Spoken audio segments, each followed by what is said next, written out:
Welcome to My Morning Cup, a podcast produced by Costa Media Advisors and presented by Rockpoint Bank and EPB.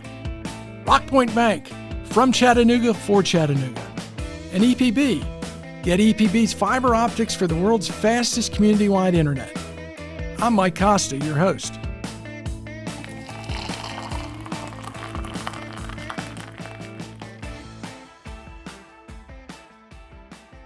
My guest this week is Lesley Scearce. Lesley is the president and CEO of the United Way of Greater Chattanooga. Lesley, before we trace your career journey that led you to the United Way of Greater Chattanooga, let me ask, what's in your morning cup? Well, every morning, really strong black coffee. Really strong black coffee. I love coffee, and this is a little bit embarrassing, but I like it so much that I actually have my Keurig in my bathroom. So when I get up in the morning, I don't have to go to the kitchen. I just go right there. I love that.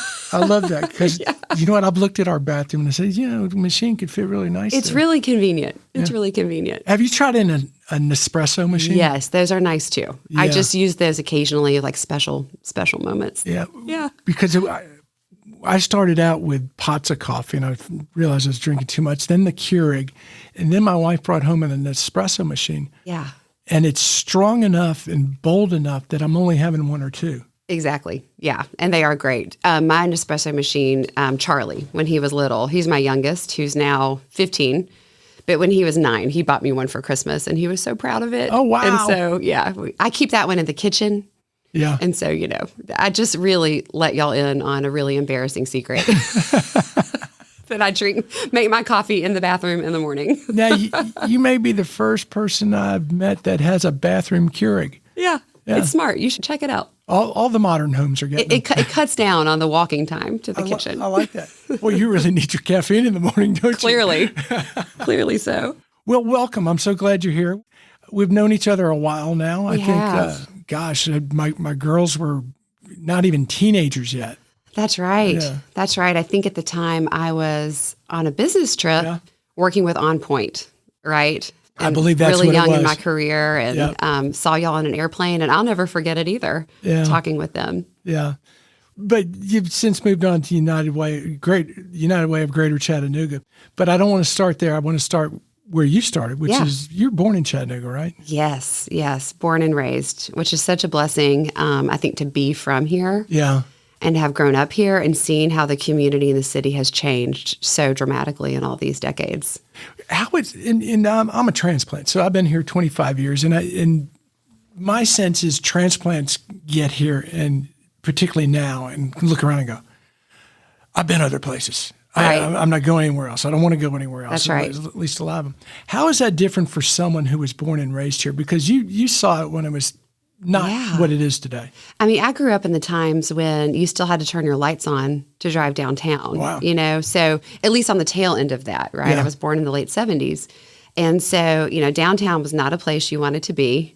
When they finally started the aquarium, the revitalization, I think I was a freshman in college. So, in those years, my memories of Chattanooga were a wonderful family-oriented place that I would really kind of encapsulate in the great neighborhood I grew up in. But it was also the kind of place at that time you wanted to get out of and go explore, right?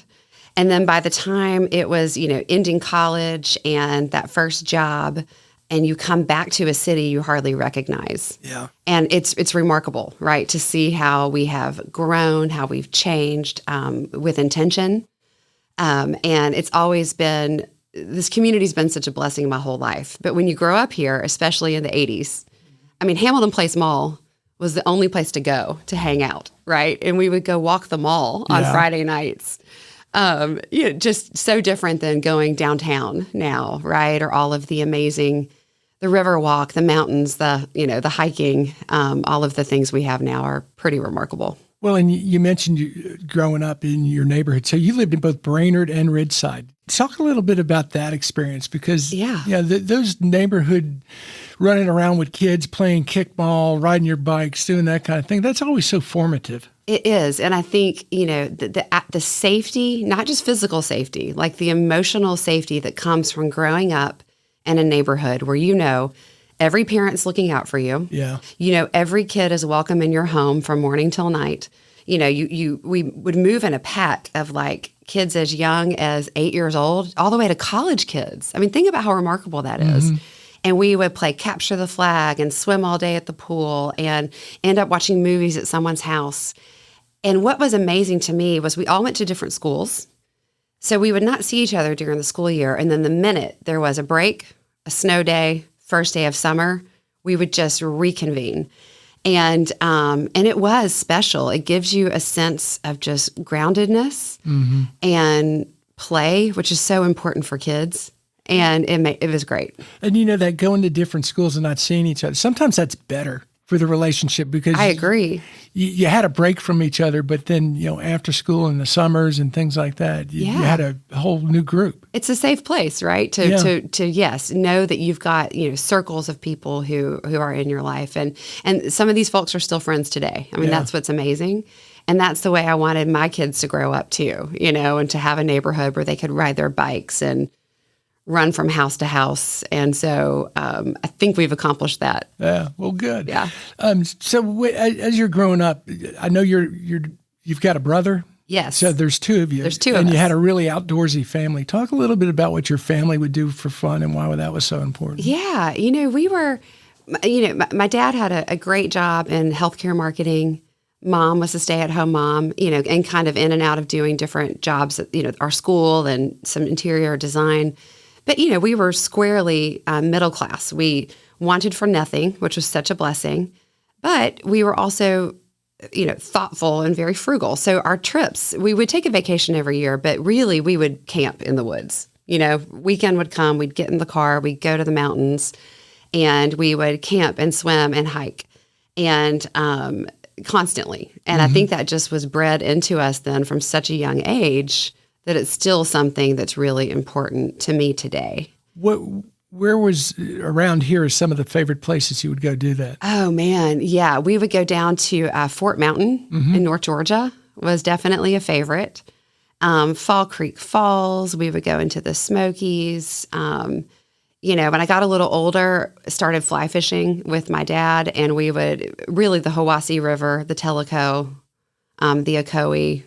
So what's the trick to fly fishing? Because you probably learned when you weren't even a teen, I bet you, when you learned. I was pretty young. Yeah, I was pretty young. And we went on this family trip out to Jackson Hole, Wyoming, which still to this day, there's, in my mind, no more beautiful place on earth than those mountains. And so, learning how to fly fish, I think the trick is it's the experience of doing it more than catching the fish. Yeah. At least for me. Yeah.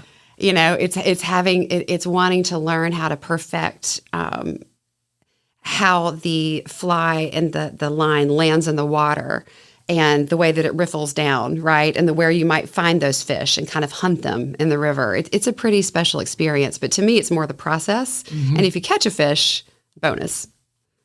See, that explanation sounds like why I like decaf coffee. And what I mean by that, it's the ritual. Right. Preparing the coffee and the smell and all of that. Yeah, that's right. And I would imagine just being out there with your dad learning that was a big part of that too. Oh, it was. It was about being together. I love those drives, those trips. You would feel sad when they ended, and that time that both of my parents, but especially my dad in terms of fishing with me, really made a difference. Well, one of the things you mentioned when I was asking you some questions was about those drives that you and your dad shared music. Yes.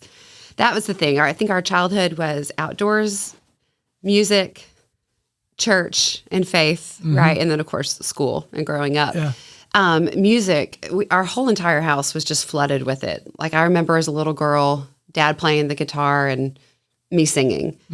My brother became an amazingly talented musician, guitar player. He did it professionally.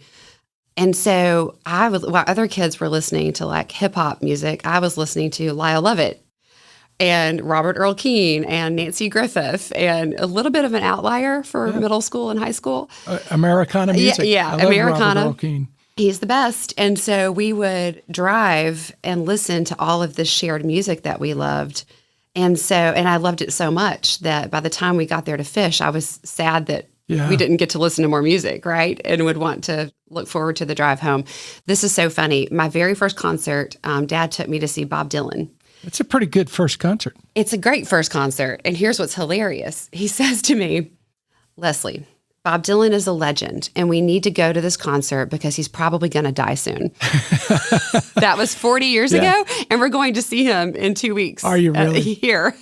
Yeah. That is funny. Isn't that funny? Yeah, it's like Willie Nelson. Exactly. Yeah, Willie Nelson and Keith Richards and Bob Dylan. Thank goodness he's still with us. Yeah. So obviously music, family life, and the neighborhood was important. As you're growing up, were you doing any part-time jobs or? Yes. Yeah. Work has always been important, and important to me. I was a swimmer in high school and in college. And so that naturally led me to lifeguard, teach swimming lessons. I still see little kids everywhere that I taught how to swim, which is fun. Did you teach it like the Y, or did you teach privately? No, in our neighborhood. Yeah, in the Ridgeside pool. And that was really kind of my... Was it just you, or was it an organized thing? So you just taught like private lessons? Yeah. How old were you when you were doing that? I think I started that at 16. Wow. And I just set up my own thing, and it was a lot of fun. What did you take from that in starting that at such a young age? That's a great question. I think I took from it that if you want something to happen, you've got to take initiative and do it. Yeah. And that typically when you do your part. Most of the time, it works out really well, right? So it was great. I also really just appreciated hanging out with little kids. Yeah. They were fun. In taking the initiative, was it from a financial standpoint of I need a business to do, or I want to teach kids to swim? Did you have any direction of anyone, or was it just, this would be a good thing for me to do? I think I just knew innately that work mattered, and I still believe that, right? That our identity is not our work. Mm-hmm. But it is certainly, I think, important in terms of what we've been designed to do, to care for others, to teach others, to roll up our sleeves. And so part of it, I think, was just innate in me and seeing, parents who worked hard. But I really did love teaching. And I think that that's kind of continued on through my life. I love to either help someone learn something new, help someone reach their fullest potential. And so in those earliest days, I think I got a taste of that.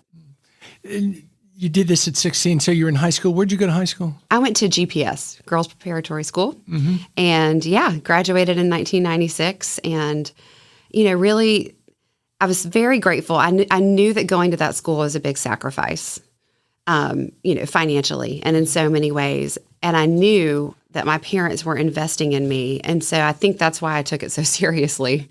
To make the most of it.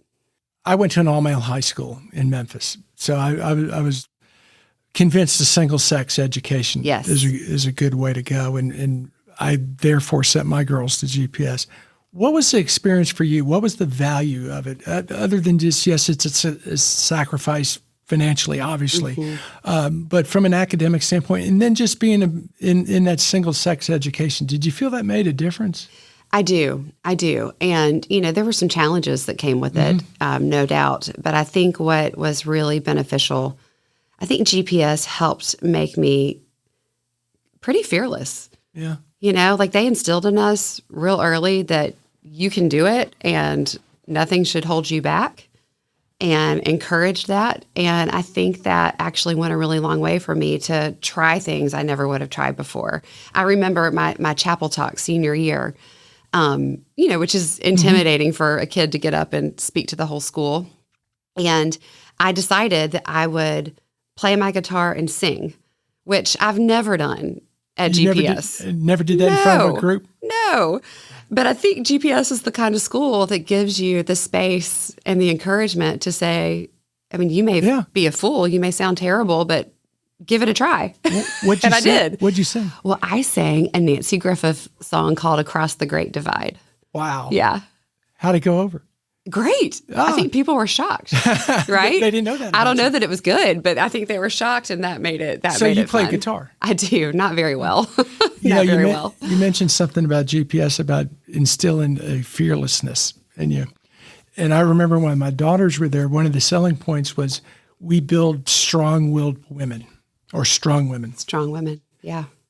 And I appreciate that today, but boy, when they were teenagers, I did not like having a strong. I did not like that at all. You've got to look ahead, right?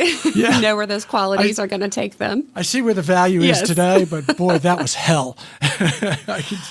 I'll never forget when I was at GPS, we had, speaking of radio, there was a local radio host who was a little controversial back in the day.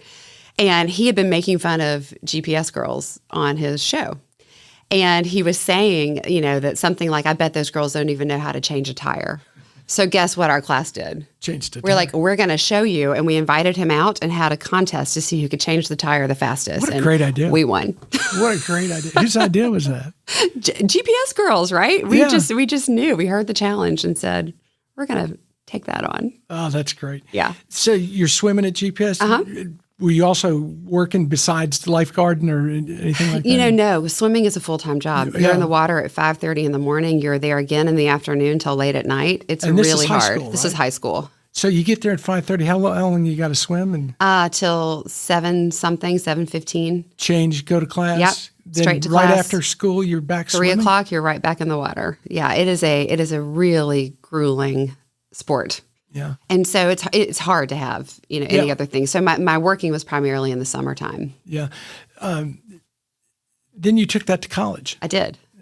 University of Richmond? That's right. Spiders? The Spiders. Yeah. Yes, I did. I went to Richmond and got to swim. It was a Division I school, which was really exciting and a wonderful place. This is a wild story, though. I did not end up finishing all 4 years swimming. And one of the main reasons why is I was chronically ill and could not figure out why. Strep throat, bronchitis, one thing after another. And we finally did some testing my junior year, and it turns out I'm allergic to chlorine. And you're a swimmer? Uh-huh. And I had been spending 8 hours a day in the very thing that made me sick. And no wonder. Isn't that wild? So what's interesting to me is that I knew I didn't feel well. I knew I had not breathed through my nose in 10 years, which I just thought was normal. And so I think what was so fast, I look back at those days and I think, man, how did I push through that for so long? And truthfully, I think that it gave a lot of grit and resilience. But then when I realized what was going on, I made the smart decision to stop and live a healthier life. but talk about that a little bit more, because here you are, you're swimming, you're doing obviously something you love, something you're good at, but you're just not feeling great. Obviously never putting two and two together. And I can see how it gives you grit and resilience, but was it a disappointment or a shock when you found out what it was? Did you miss swimming? Yes, I did. And I think that I was devastated when I realized what had happened and that I would have to quit.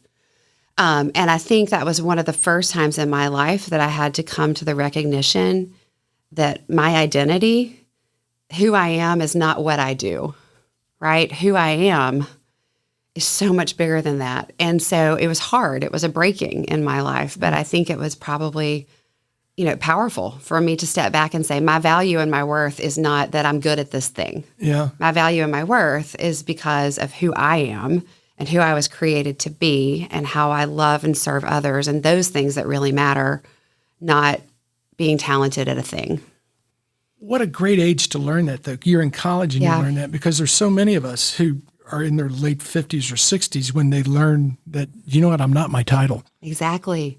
I mean, I'm still learning it, but I'm glad that there was, a really clear kind of breaking of that at the age of 20, which matters.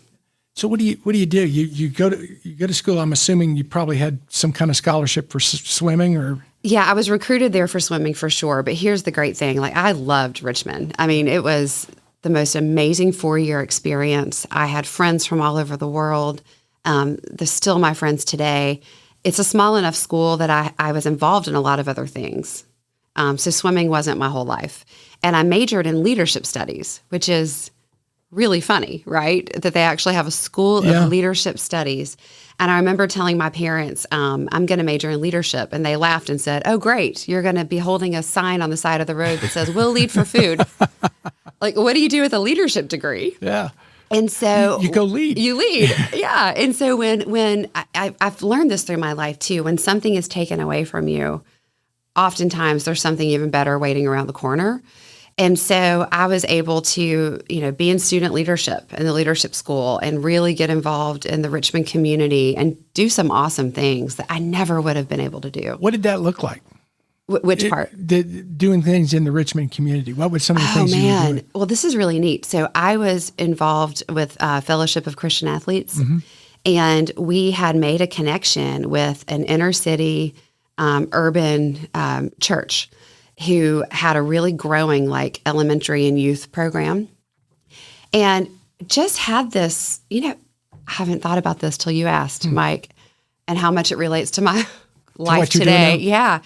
We just had this heart, this group of students and I, to help bridge the gap between youth who were growing up in the really affluent neighborhood next to the University of Richmond and kids that were growing up in urban downtown Richmond, to learn together, to serve together, to recognize, the differences they have, but the value that they both bring to these relationships, and really just to get to know kids outside of their own bubble.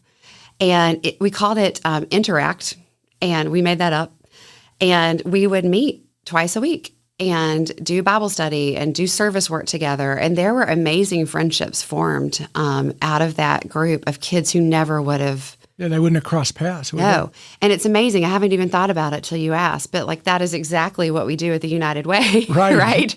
Is invest in a more connected community, believing that we're all stronger when we have got relationships with our neighbors. Did your parents, as you're growing up, instill that in you? Did you get a lot of that from them? They did, and in some very, I think, quiet ways. It wasn't something we talked about all the time. It's just something that they showed us. And by example. Yeah. Which is, as a parent now, I think, wow, how much better to show our kids by example than to tell them things, And so they certainly did. Yeah. So a little bit earlier, you mentioned Jackson Hole, Wyoming, and, yes. And I know you spent some summers out there in college. What were you doing out there? Oh, man, it was so fun. I was just the typical kid who packed up their car, drove across the country, like that Dixie Chicks song, Wide Open Spaces, with my roommate. We got out there. We didn't have a place to live. We slept in our car the first night, and it was snowing. So I'm sure my parents, we didn't have cell phones back then, so they didn't know that I was sleeping in my car. We were, again, bold. Yeah. You're a GPS girl. Exactly. So we went out there without jobs, without a place to live, ended up finding jobs in Jackson Hole and, living in the tiniest house with 8 girls, sleeping on cots because there was no room. Having the time of your life. Yes. And it literally was a summer of adventure and fly fishing and all of the most amazing things. What'd you do for work? I worked downtown at a restaurant. It used to be called the Cadillac Grill and Billy's Burgers, which people remember Billy's Burgers. Okay. It's no longer there. And I was a hostess, and then just did some other small things, like taught some kids how to fly fish, little things on the side. But yeah, it was a great adventure. And, one of those moments too, where you go off on your own and it's just really shaping. Yeah. But from that standpoint, really shaping, going off, and I'm probably digging a little more in this than I need to, because my youngest daughter is a very similar way. She's been a glacier guide in Alaska, slept in her car, done all those things. What were some of the things that taught you about yourself that's important today? I think that I really love adventure. And that seems a little antithetical, I think, to some of the jobs I've had and the serious things I've done, right? I think it was just that I really love adventure. And that's important. It was fun I took the kids back out there a few years ago. They'd never been. And to walk them through town and say, this is where I slept. This is where I worked. This is where the day of my job interview, because I had no home, went to the YMCA to get ready for my interviews that day. You know, and they're looking at me like, you did what?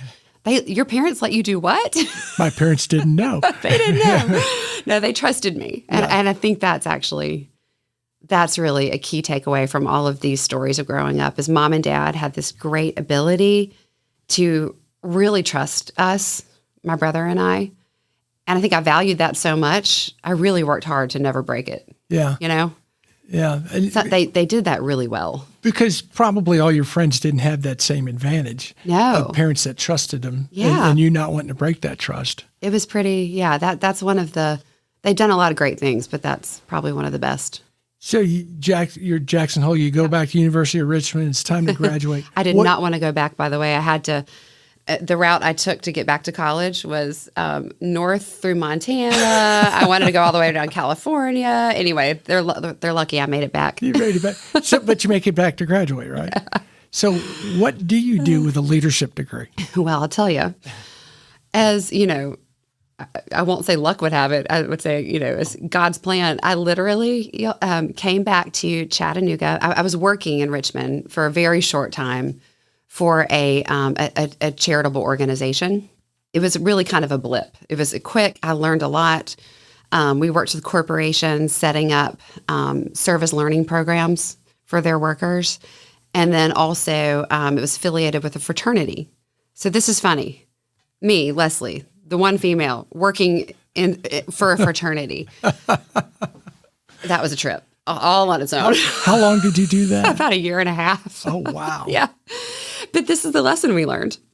We had a handful of very generous, wealthy donors who basically kept this philanthropy alive. Best kind of donors. Right. Until they decide they're tired of it and you only have 3 or 4 and it's over. Yeah. So the lesson I learned there really was you can't do this work if you don't know how to raise the funds and sustain it. So I came home to Chattanooga, and if you can believe this, Mike, I started working with a local nonprofit organization. And I mean, within a year, I was only 22. Our founder had retired, and they made me the executive director. Wow. Of On Point. And what did On Point do? On Point, we work in the local schools. They're still around today. Middle and high schools, teaching kids about making healthy decisions and making smart choices for their future.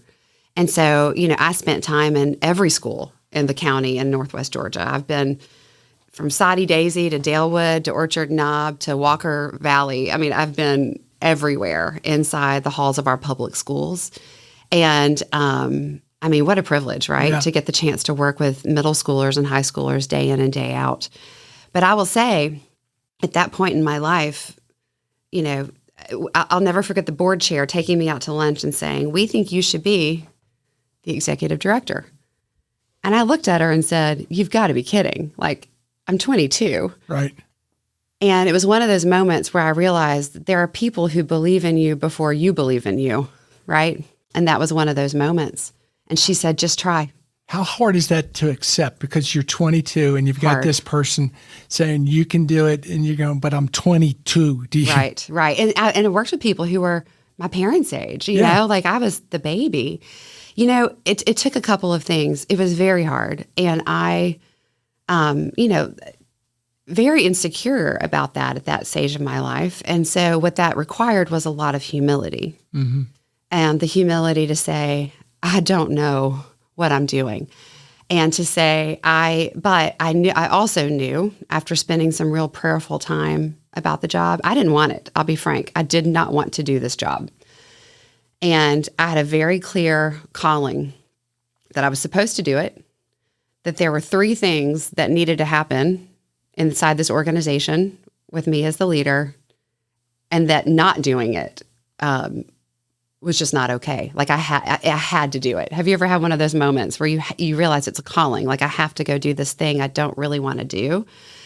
And so I walked in them with the confidence, knowing that there was a vision, knowing that I was chosen for that season, as ill-equipped as I was, and actually maybe that would be the actual benefit at the end of the day, was being 22, not knowing, asking mentors. I literally went out into the community and talked to people like Chuck Zeiser and Bob Bosworth and John Stoffel, who passed many years ago, and said, I don't know what I'm doing. Please teach me. And so that just allowed, I think, some amazing things to happen. And for 17 years, I led that organization. And you know what happened? All three things that I knew God was going to do. How do you recognize that? Yeah, because I understand being prayerful about it. I understand looking at it and evaluating it. And you don't want to do the job. But how do you recognize that? Is it something in your head? Is it an event? Is it? I think it was more in my heart than in my head. Because my head was saying, don't do this. Mm-hmm. I think it was the recognition that I couldn't not do it. And when you know that about something, it gives you confidence to step into it. Mm-hmm. And to recognize that, this work that we had in front of us at On Point was going to change the lives of thousands of kids. Mm-hmm. And it did. And when you're not doubting yourself, but you're trying to gather all the information you can, and you're setting up the meetings with Bob Bosworth and John Stoffel and everyone, was that something that you decided to do yourself? Someone suggested? How did all that come about to have the, lack of a better term, gumption to call these community leaders and say, hey, help me out? Well, some of it was just desperation, and knowing, man, if this is going to work, I need some folks. But I will say it also came from the fact that my dad, I remember, encouraged me to do that. And if I look back to, in fact, I'll share with you one of the most defining days of my work at On Point. If I look back at my life and my history, I had a lot of mentors and a lot of people who stepped into my life over the years to shape it. And they did it so selflessly. So I think it was natural for me to go find some people. Yeah. And then I realized practically, when you're brand new at something, you can play that card for a while and say, and genuinely mean, I don't know what I'm doing. Mm-hmm. Please help me. And you know what? No one ever says no. Not in this community. I'm so glad you brought that up, because that's always been a position of mine, is that if you just ask people, people want to help you. They do. And if you ask them, they feel obligated to help you. And don't let someone's title or position or who they are keep you from doing it. Because the reality is, a lot of times when you get higher up the food chain, if you just ask out of the blue, those people are more likely to help you. Well, they are, and they're just people. That's the other thing too. I think I learned in that season is, here I am, 22, needing to raise funds. Hugh McClellan was another big mentor to me in those days, and Tom McCauley. And, Tom looked at me one day and said, don't ever feel like you are less than the person you're sitting across the table from, no matter your age, no matter your background, no matter any of it. Like, you are here to present them with an opportunity to change lives. So they should be thanking you. And it was that was defining for me to hear him say that. And I approached it that way from there on out. And then if people call me, I'll never say no either, because so many people helped me. When you graduated from Richmond, did you intend to come back to Chattanooga? No, I really didn't. I was dating Daniel, my husband at the time, long distance. And I was so set on staying in Virginia that, I basically said to him, if you love me, you'll move. And here's what's so funny. He said to me that he never wanted to leave 05. And I said, what is 05? 37405. Guess where we live today? 37405. He was right. So, no, I did not intend to. And so I think it was all such a gift that little philanthropy, that little startup philanthropy that didn't raise money, disappeared. And I came home for a summer. And I think during that little season, my eyes were open to the fact that this is a totally different place than what I grew up in, and totally different people. I wanted to leave the high school bubble. Yeah. And the city had grown. And so it just made all the sense to stay. Well, and that's about the time I got to town. I got here in 2000. And every city has their born here clicks. Yes. Born here, raised here. But what I found with Chattanooga, and maybe you've seen this over the years, is as people have moved in, Chattanooga is very welcoming if you're willing to do the work. Yeah. If you come in with that servant heart and say, I just want to be part of this, I'm going to do the work. That's right. Doors open. Kind of like what we just said about seeking out mentors. Yeah. You know, I do think, yes, we have an active role to play in connecting, giving back, getting involved. You know, there's so many things here to do, but yes, I think that's right. Yeah. What impressed you with how the city had changed besides the people? Oh, I just think, you know, downtown music, there was just a vibe here that we didn't have when I was growing up, that when you're young and you're in your 20s, you want to be part of. Mm-hmm. And that was definitely a different feeling. And then it wasn't long that you started to see, you know, kind of the entrepreneurial spirit here emerge, and the startups, and just a lot of excitement. So you're cruising along, very young. Yeah. Running on point. Going to schools every day, 7 a.m. Mm-hmm. What was a typical day like? Oh, man.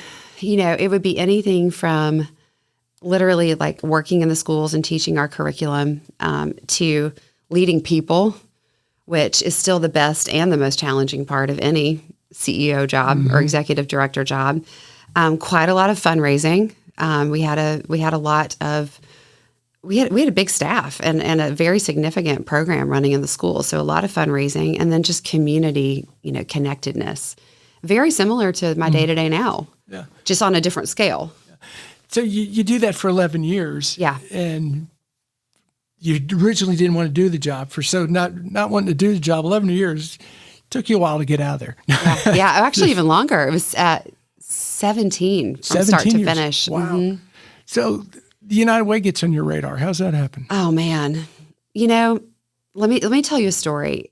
If I can, back to my earliest days. I think when I recognized, you know, people talk about your purpose and your why and what gets you out of bed in the morning. I had an experience when I was really early days at On Point with a local middle school. And I was there every week meeting with a group of 7th grade girls, 12 of them. And you can imagine, like, I come bebopping in, you know, blonde-headed GPS girl, you know, there to change their lives. And they looked at me like, you've got to be kidding. And they were right to look at me that way, because I didn't understand their world. I didn't understand their life. But I was committed to understanding it, right? And so over time, we start to build trust. And we're working through a lot of things that they're struggling with. And I had learned at this point that out of the 12 girls, 9 had lost a family member to violence. They were dealing with struggles like falling asleep in class, not because they're staying up all night because they're caring for their baby brother, because mom has to work 3rd shift. Abuse, neglect, homelessness, sleeping in a car, you know, just so many things. And I looked at these girls and thought, they're heroes just to show up to school, period. So we were working through this whole lesson on, again, how you choose people and mentors in your life, and safe and unsafe people. And how do you identify who those are? And so I asked them to write down their 5 greatest struggles. And I just mentioned to you what those are. They weren't your typical middle school struggles. And then write down 5 people, 5 safe adults that they could turn to in those moments. And it was silence in the room. No hands were writing. And one little girl finally said, Miss Lesley, what if you're the only one? And I think in that moment, all my years at On Point were centered around making sure that no kid would ever say that again. Yeah. And then my transition to the United Way, which was kind of another, frankly, reluctance story, was recognizing that we could do that for kids all day long in school, but they go home to the communities and the families that raised them. And just this deeper vision for wanting to change, you know, the water that our kids are swimming in every day. And to be able to do that, you have to do it at an organization that has the size and the scale of a United Way. So it all points back to that. So you're doing On Point, and you said reluctantly with the United Way. Talk through that a little bit. I mean, I think what you'll learn about me, or what I know about me, is I'm not a very ambitious person in terms of like getting the job, getting the title, getting ahead, but I'm extremely self-motivated and high achieving. You see the difference? So I had no desire to go be the CEO of anything else besides On Point. But it was very clear to me that the things that needed to happen to deepen that organizations had been accomplished. And as my good friend Roger Pearsant told me, know when it's your time to go. Yeah. It's a really good advice. That's don't great drag advice. an organization down with you. Get out, right, at the right time. But I didn't want to. And I had different mentors in my life who had been pinging me about the United Way, Bob Bosworth being one of them. Yeah, he was really involved for a long time. So involved. Yeah. And it came down to two crazy stories. One is I had gone over to the United Way for a community meeting when I was still the head of On Point. And I'm staring at the building and I literally said a prayer out loud, like, if I'm even supposed to think about this opportunity, like, please make it really clear. Like, I need a sign. I need to know this is something I'm supposed to do. So I walk into this meeting with a almost total stranger who at the end of the meeting hands me a card. And I open up the card, and it on the front has the verse, Jeremiah 29:11, which says, "For I know the plans I have for you, says the Lord, plans to prosper you, to give you a hope and a future." On the inside is a note that says, "Don't worry about anything. It's covered." I asked her, I said, "What made you do this?" She said, "I don't know. I just had it on my heart this morning that I needed to give you this note." Wow. So when that happened, I thought, wow, okay. Yeah. And then I had an amazing experience with a writer friend of mine. His name is Bob Goff. I don't know if you've read his books. No. Love Does. No, It's one of the best books ever. Love Does? Love Does. It's all about love is an action, right? It's a verb. It's something that you do. Yeah. And we were sitting there talking, and I said, I can't imagine ever leaving On Point, everything that's been invested there and how wonderful it is. And he looked at me and he said, "It's simple.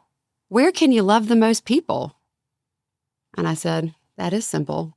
Summed it up nicely. And he goes, "Go get that job, girl." And so, so I did.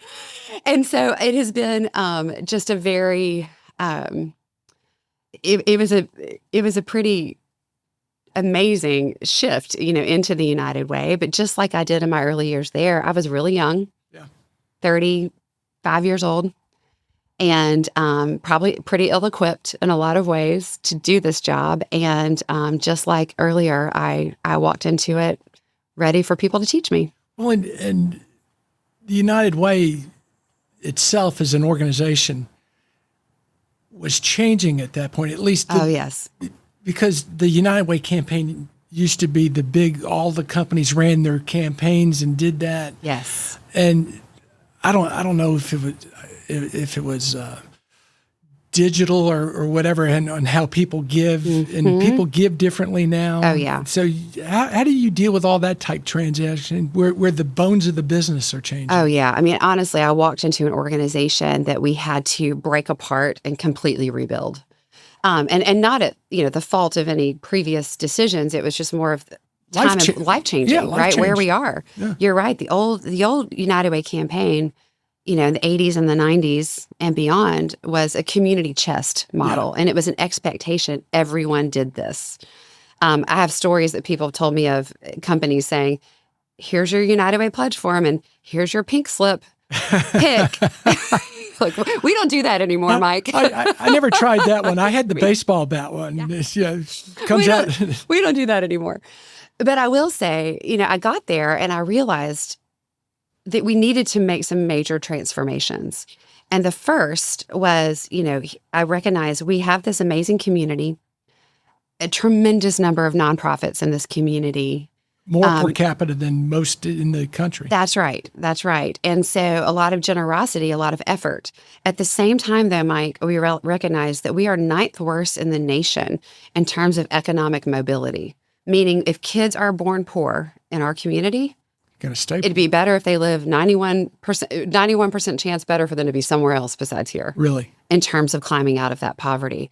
So we started to ask questions like, well, then what is the United Way's role in doing things differently to make a seismic change?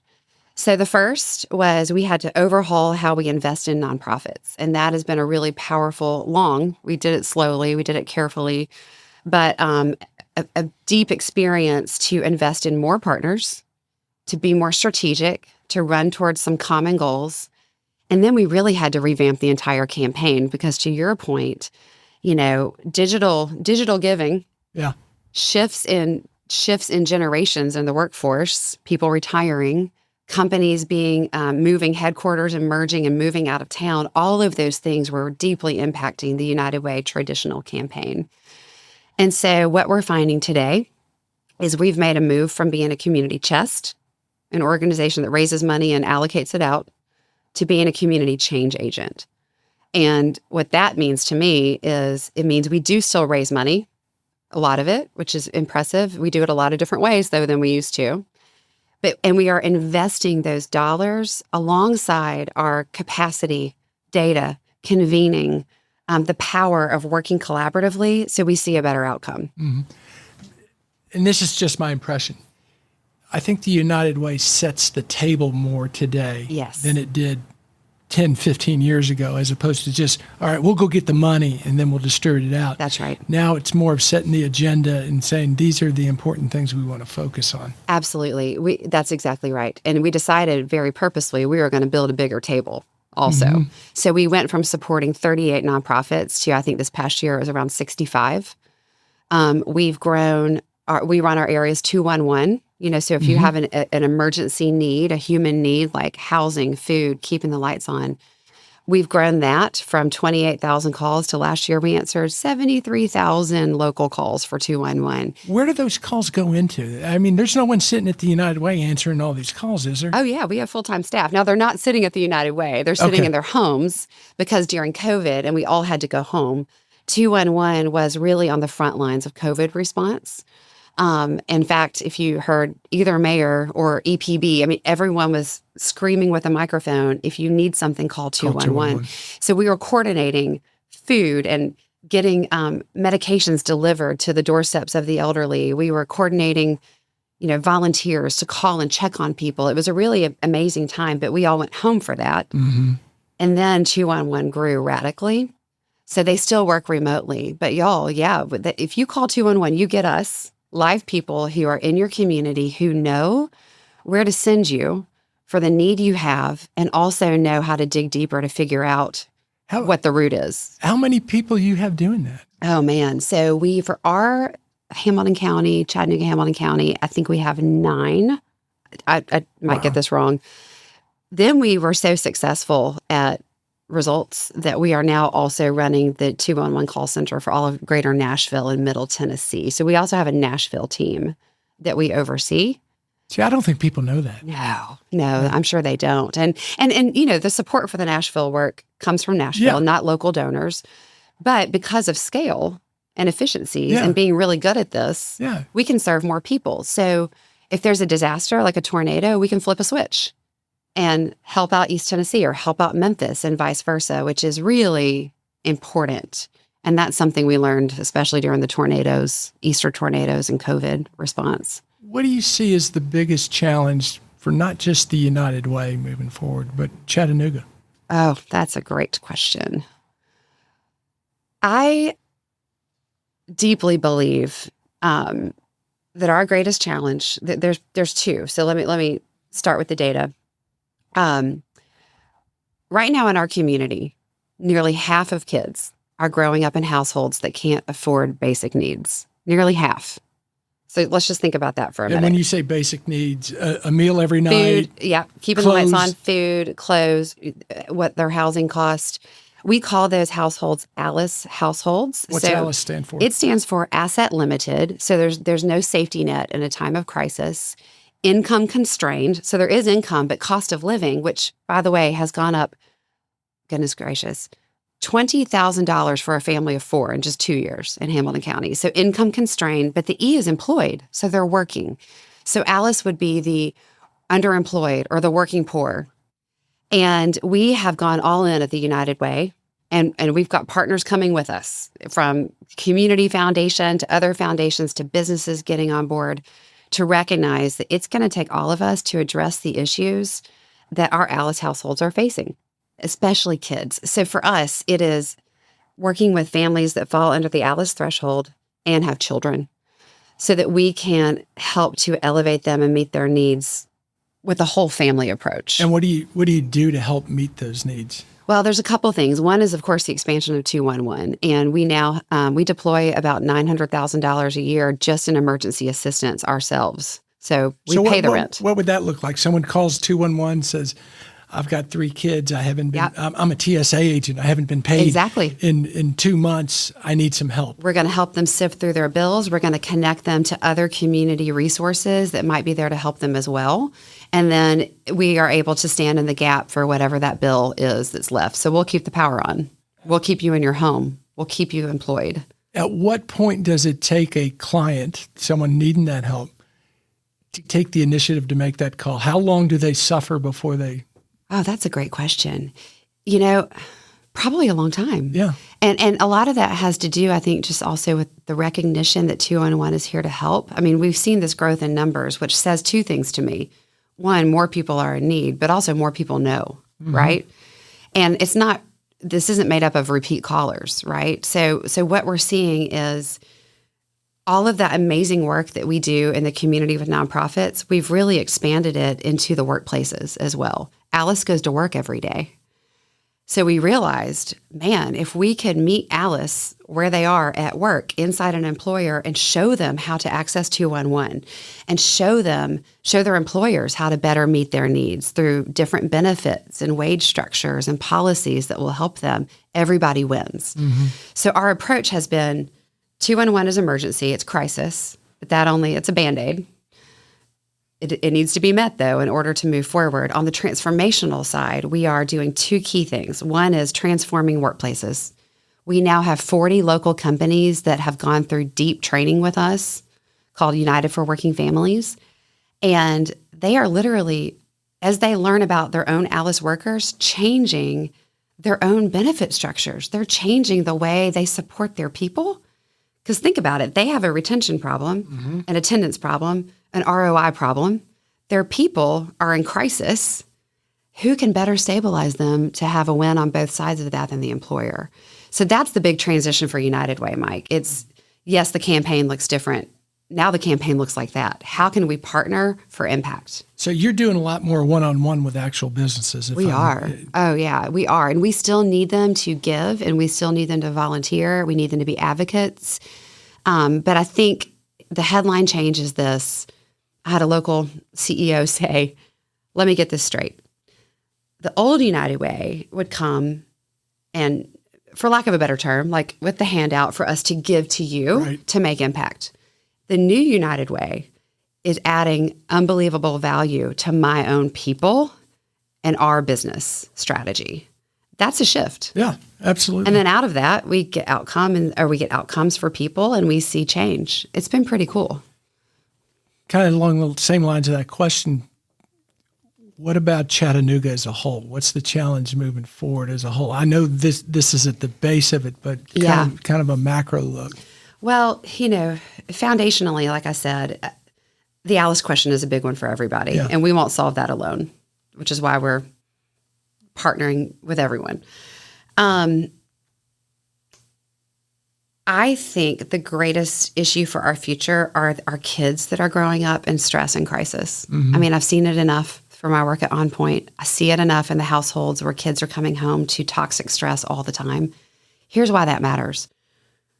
We don't just want to stabilize families so they can have more money to buy more stuff, right? This isn't just about an income level to get the things that you need, but it's about the fact that when our kids are growing up in toxic stress, it's literally altering their health, their relationships, their ability to learn.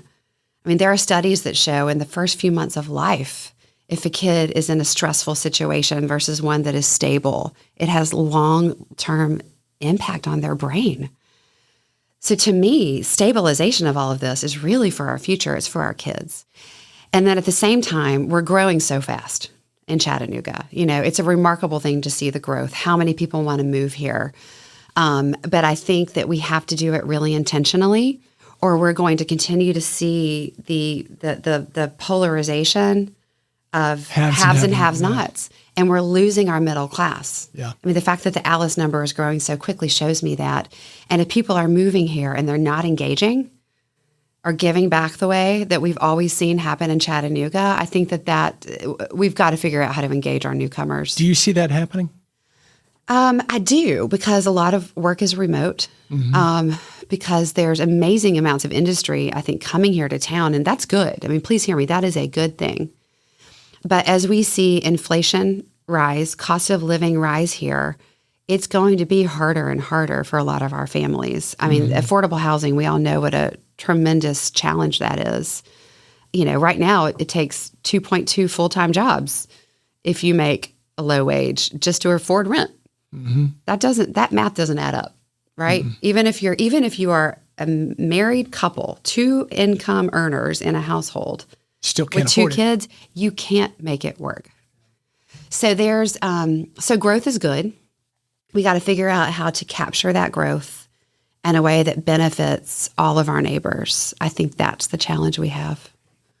If anyone listening to this wants to get in touch with you, how do they get in touch with you? Well, I would say go to our website. My email's on there, but it's unitedwaycha.org.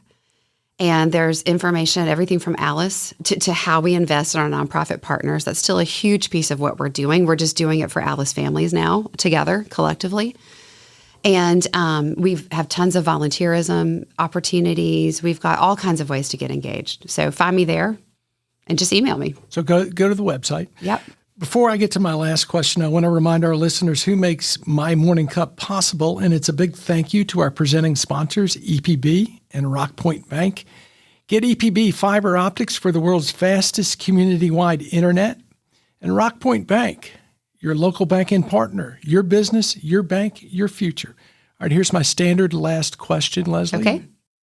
What would you tell that 25-year-old Lesley is important for a happy life? I would say it isn't what you do every day or what you do for a living, but it is the people that you surround yourself with. And those two things are not mutually exclusive. They go hand in hand. But I would say that it is the investment you're making in family, neighbors, friends, relationships, the people who are with you on this journey along the way. That is what makes a happy life for me. And I'd agree with you. And the relationship aspect of that is I think the key. Whether it's your family, whether it's someone you're working with, or it's just a connection you're making. Exactly. Like we were all, I deeply believe, we have a saying at United Way on the Wall about the value of a connected community. I deeply believe that that's how we were made, was to connect, right? And to uplift each other. And so I think that's so important. And, I would also tell my 25-year-old self that when it comes to life and work, that waiting time isn't wasted time. So a lot of times when you're young, you want to get ahead, or you wonder what's next, or you wonder what is there for my future.